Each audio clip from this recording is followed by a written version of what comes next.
Est-ce que ça enregistre? On dirait bien. La la la la la la la la la la la la la la. Vous connaissez cette chanson? C'est Princesse Mononoke, non? Je sais plus, en tout cas je sais que c'est un film de Ghibli. Voilà, bienvenue à vous mes gueux et mes gueux, c'est le clochard magique Toine Hollaback pour vous souhaiter la bonne année 2025. C'est super, voilà, 2024 est terminé, donc tous mes meilleurs vœux de réussite, de bonheur, de santé, de bonnes choses pour 2025 parce que vous le méritez bien, pas autant que moi, mais vous le méritez quand même. Cette vidéo aujourd'hui est là afin de faire le pont sur les choses qui se sont passées en 2024 et les choses qui vont se passer. 2024 a été une année qui a été forte en rebondissement. Je pense que ça faisait depuis très longtemps qu'il n'y avait pas autant de choses qui s'étaient passées dans ma vie, de bien comme de mal. Je vous invite d'ores et déjà à vous abonner, à liker, à commenter. D'ailleurs, posez-moi vos questions pour le prochain FAQ en commentaire. Dites-moi également comment était votre année 2024 et quelles sont vos résolutions pour 2025. Voilà! Restez bien avec moi jusqu'à la fin de cette vidéo, car je vais aborder la chose la plus importante tout à la fin, et il faut évidemment que vous soyez là afin d'en tenir compte. Et bah, c'est le générique! Le chat.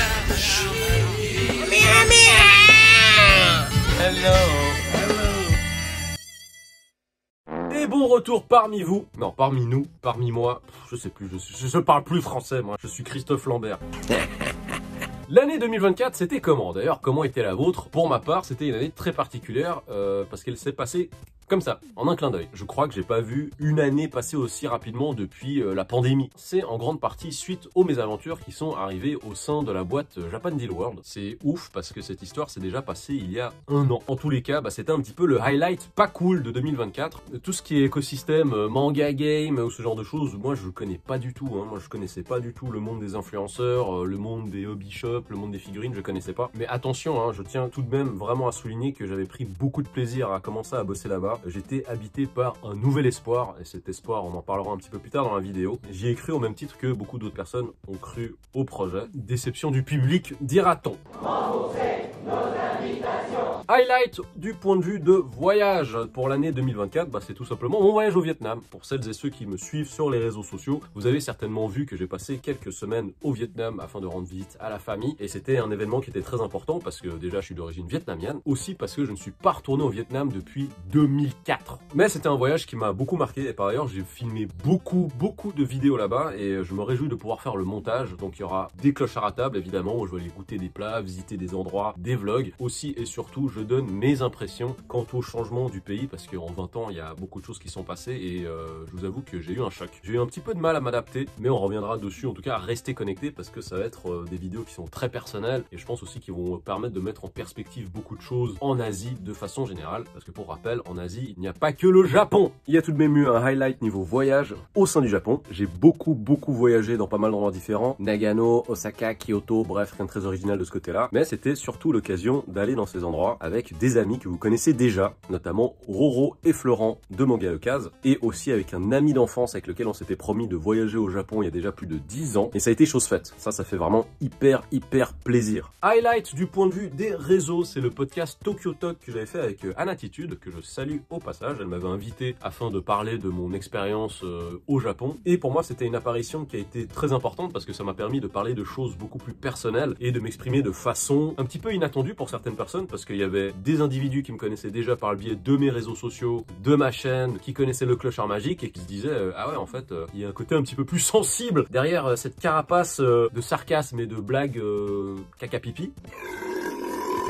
Et ça m'a permis de me dévoiler d'un point de vue un petit peu plus personnel, ce qui m'a fait beaucoup de bien. Encore merci à toi, Anna. Autrement, pour les réseaux, il y a également eu la création de mon propre podcast, Nakayoshi, en compagnie de Selim, et qui rencontre d'ailleurs un succès très sympathique. Le nombre de vues est plutôt pas mal pour une petite chaîne qui a débuté en avril ou mai 2024. Et on a eu plusieurs guests super cool, c'était super intéressant de partager nos expériences avec eux, notamment des personnes comme Marty Japan, Florent Gorge qui est venu, Paul aka Eiki. Ça fait partie de mes highlights humains. Pour moi, c'est peut-être le plus important de l'année en 2024. Ce sont avant tout de belles rencontres. Et parmi ces belles rencontres, j'ai rencontré Eiki, qui était donc le cadreur du Tokyo Talk, le podcast de Anatitude. Et puis en fait, ça a tout de suite matché. On a commencé à vibrer beaucoup ensemble, à sortir. C'est donc un photographe qui a également sa chaîne YouTube sur laquelle il parle de jeux vidéo, il parle de sa vie à Tokyo, de ses expériences en tout cas, et de son travail dans la photo. Un très bon gars. Gros poutou à toi, mon Popol. C'est marrant, mon zizi s'appelle aussi Popol.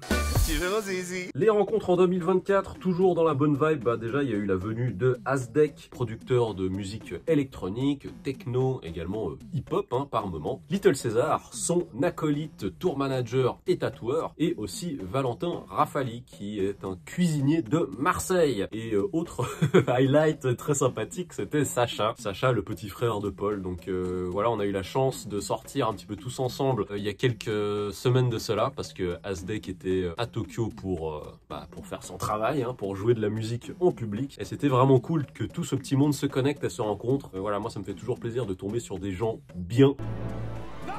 Sinon, autre highlight, c'était le fait de pouvoir revoir Théo MCX. Voilà, Théo, c'est vraiment le poteau depuis plusieurs années et c'est quelqu'un qui m'a beaucoup aidé, notamment sur X. On s'est revu plusieurs fois à Tokyo. Là, c'est déjà la 3e année qui revient, donc voilà. Que des humains de qualité. Merci à vous. Ensuite, highlight professionnel et pas des moindres. Alors, la raison pour laquelle est-ce que je parlais de l'épisode JD World en début de vidéo, c'est parce que c'est un événement qui a eu un grand électrochoc sur moi. J'étais dans une période depuis 2020 environ où j'avais perdu l'œil du tigre par rapport à ma carrière dans le dessin sans vraiment m'en rendre compte. Les quelques personnes qui suivent ma chaîne régulièrement savent que depuis 2018, je travaillais comme professeur d'anglais ici au Japon. Un métier que j'aime énormément, mais qui malheureusement n'a pas le meilleur salaire au monde et qui aussi a parmi les pires conditions de travail que l'on peut retrouver au Japon. Ce qui fait que je m'étais un petit peu fait une raison. Je m'étais dit que bon bah voilà, mes meilleures années dans le dessin elles sont passées, la vie de clochard magique où je voyage, je travaille avec des gens dans la musique, je rencontre des personnes connues, je sais pas quoi, c'est terminé. Maintenant ma vie c'est une vie on va dire normale, il n'y a rien de mal par rapport à ça, mais ça m'a quand même fait un choc. S'adapter à une vie où il n'y a plus cette adrénaline, c'est très difficile pour le moral. Cette histoire avec mon ancien employeur, etc. Ça m'a remis de l'essence dans le réservoir et ça m'a permis de renaître d'un point de vue artistique, car ça fait maintenant officiellement une année que je ne revis essentiellement que du dessin. Je suis à nouveau artiste full-time et ça ne m'était pas arrivé depuis 2016. Alors c'est pour vous dire à quel point est-ce que j'ai couru. Pendant 8 ans, j'ai essayé de retrouver cette espèce de succès professionnel et financier que j'avais pu avoir dans le dessin. En termes de collaboration et de projets sortis avec des artistes rap, 2024 a été incroyable. Notamment une collaboration qui va sortir bientôt avec Squadabi. Squadabi, l'un des rappeurs du groupe Main Attractions, qui a notamment travaillé avec A$AP Rocky et qui est l'un des pionniers de ce qu'on appelle le cloud rap, qui est donc le style de rap que des groupes comme PNL pratiquent. J'ai également fait la couverture d'un single pour Megaran, l'une des figures de proue du mouvement nerdcore. On part cette fois-ci du côté de la funk et du G-funk avec Excel Middleton et Kaze, que j'ai aussi rencontré à nouveau à Tokyo, et j'ai fait la couverture de leur morceau, qui est également en vente, en vinyle, en version physique et tout. Pour continuer dans le rap américain, cette fois dans la Major League, comme on dit, petit vidéoclip qui est sorti avec Bun B du légendaire groupe UGK. Donc ça, c'était vraiment un honneur incroyable, personne adorable, qui a montré énormément de respect par rapport à mon travail. Autre collaboration également avec DMC du légendaire groupe Run DMC, et le premier vinyle que je n'ai jamais eu de toute ma vie à moi, c'était un vinyle de Run DMC et j'avais 5-6 ans à l'époque. C'est vous dire à quel point est-ce que pour moi cette collaboration et être approuvé par DMC, c'est un véritable honneur quoi. Et last but not least et pas des moindres, collaboration avec Jason Derulo, qui est maintenant plus un TikToker mais qui est en tout cas l'auteur de tubes imparables internationaux. Lors de la première année où j'ai vécu à Tokyo, à savoir en 2011, je sortais énormément en boîte et ça passait tout le temps des sons de Jason Derulo. Full circle, le fait de pouvoir travailler et faire une collaboration avec lui. Voilà. Attention, c'est pas pour vous dire que maintenant je suis arrivé, j'ai terminé le jeu, c'est pas ça. On continue à travailler énormément, à tenter de nouvelles choses et j'en parlerai dans la suite de cette vidéo. En tous les cas, il y a eu un timing incroyable où j'ai pu commencer à utiliser une plateforme. Je donnerai plus de détails par rapport à cette plateforme dans une autre vidéo. Autant sur les réseaux, sur YouTube, j'ai pas les vues, je suis pas quelqu'un qui sait comment fonctionne l'algorithme, je suis très mauvais à ça. J'ai pas beaucoup de followers sur les réseaux. D'ailleurs, si vous voulez donner de la force, n'hésitez pas à me suivre sur Twitter, Instagram, Facebook, TikTok, @AirForce1. J'aimerais bien atteindre le cap des 10 000 sur tous ces réseaux. Et du coup, sur cette plateforme d'art que j'utilise, j'ai en ce moment 198 000, pardon les Français, abonnés. C'est très inattendu. Pour une fois que j'ai les nombres et les statistiques avec moi, pourvu que ça dure, ça fait 1 an que je suis mon bonhomme de chemin et je vais continuer à travailler dur dans le domaine afin que mon dessin soit de plus en plus connu et apprécié. Peut-être qu'il y a des gens qui regardent ma chaîne et qui savent pas du tout que je suis illustrateur, donc je vous invite à regarder mon travail. Si par ailleurs vous avez des conseils à me donner afin de développer cette chaîne et puis mes efforts dans le dessin, c'est la bienvenue. Et en parlant de cette chaîne, eh ben, elle va avoir 4 ans au mois de mars 2025. Ça fait déjà 4 ans que j'ai commencé. Bon, bah la chaîne maintenant a 3200 abonnés. C'est nul, vous allez me dire. Pourquoi tu continues à faire ça alors que ça bide? Ouais, je sais que les statistiques elles sont pas formidables, mais personnellement Personnellement, moi, je suis très content. Ces derniers temps, j'ai commencé à avoir plus de vues. Là, je suis passé un peu d'une espèce de rengaine où, allez, j'ai entre 400 et 600 vues en moyenne. Maintenant, les dernières vidéos passent plus facilement le cap des 1000 vues, ce qui est vraiment exceptionnel pour moi. Hein. Et d'ailleurs, je vais essayer d'être un petit peu plus stratégique dans le domaine. Je change par ailleurs le jour de sortie des vidéos. Si vous l'avez remarqué, les vidéos ne sortent plus le dimanche, mais elles sortent maintenant le samedi vers 10 h du matin. Soyez au taquet, j'espère que vous serez vraiment là pour bien accueillir ce changement d'horaire. C'est un petit peu comme si on passait de l'heure d'été à l'heure d'hiver. Non, ça n'a rien à voir, je dis des bêtises. Un autre changement qui va être encore plus important,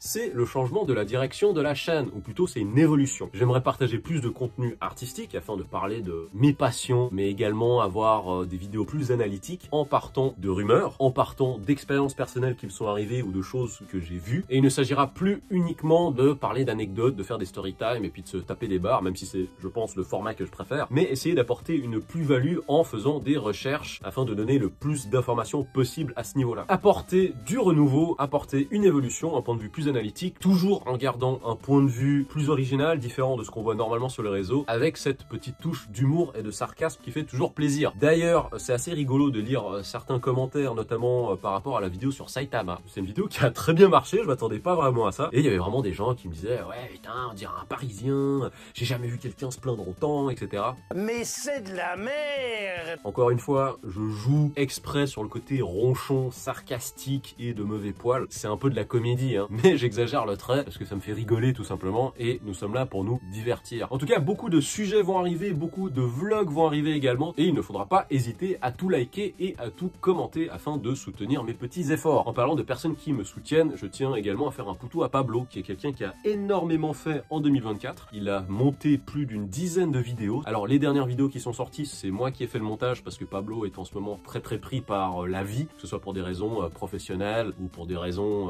de projets personnels également. Un grand big up à lui et je lui fais d'énormes bisous parce que c'est quelqu'un qui m'a énormément aidé. En tout cas, je continue à me battre afin que cette chaîne fonctionne un petit peu plus tout en gardant mon ADN et tout en restant fidèle à mes principes moraux et éthiques, si je puis dire, même si je dis énormément d'âneries et de gros mots. La merde! Dans l'ordre des résolutions pour cette année 2025, j'ai décidé d'être plus focalisé sur mes projets. En plus du dessin qui a commencé à avoir un renouveau en l'année 2024, j'aimerais que la création de vidéos, donc de contenu, atteigne également un autre niveau en cette année 2025, ce qui fait que je vais être beaucoup plus agressif sur TikTok et également sur YouTube. Alors attention, par agressif, j'entends pas que je vais descendre dans la rue et me filmer en train de taper quelqu'un. Faites pas dire ce que j'ai pas dit, hein! Vous vous prenez pour BFM TV? Ça vient d'où? Toi, t'as mec d'où? Non, plus sérieusement, maintenant j'ai plus de responsabilités. J'ai un horaire et un agenda qui est beaucoup plus fourni et qui m'oblige à être beaucoup plus organisé que normalement. Je prends en tout cas mes responsabilités en main. M'organiser est un facteur clé. En tout cas, tout ce qui participe au fait de dissiper mon esprit, de me faire perdre mon temps, je mets tout ça de côté. Et comme le disait Puff Daddy, si cela ne me rend pas plus heureux ou ne me fait pas de l'argent, je ne suis pas intéressé. Autre résolution pour 2025, arrêtez de citer Puff Daddy. Voilà, c'est la fin de cette vidéo. J'aimerais savoir comment était votre année 2024, quelles ont été les meilleures choses, quelles ont été les mauvaises choses. N'hésitez pas à les partager avec moi et puis dites-moi aussi quels sont vos objectifs et vos buts pour l'année 2025. C'était le Clochard Magique. Je vous remercie d'avoir été là. Je vous invite évidemment une fois de plus à vous abonner, à commenter, à liker. Dites-moi, hein, en plus de vos résolutions, profitez-en pour poser vos questions pour la prochaine vidéo FAQ. Et puis, tant que vous avez la main sur votre écran ou la main sur votre souris ou la main... j'allais dire une bêtise encore, hein. Il faut que j'arrête d'avoir l'esprit comme ça. Suivez-moi sur les réseaux, @AirForceOne. Je suis partout, je suis dans ton armoire, je suis sous ton lit. Je vous souhaite une bonne année encore, que du bon, que le meilleur et des gros poutous. Et d'ailleurs, encore merci aux tipeurs, vraiment, les tipeurs qui m'ont suivi depuis le début de cette chaîne et notamment en 2024. Un grand big up à Micmac2, Twinsunien et Axissa. Merci à vous. N'oubliez pas, hein, si vous voulez donner un petit coup de main à la chaîne, en plus des petits gestes qui sauvent la vie, le fait de donner une petite piécette dans la tirelire, ça aide également beaucoup afin que je puisse continuer à créer du contenu. En tout cas, merci à vous. C'était Toine à la Bac, le Clochard Magique, et je vous fais des gros poutous.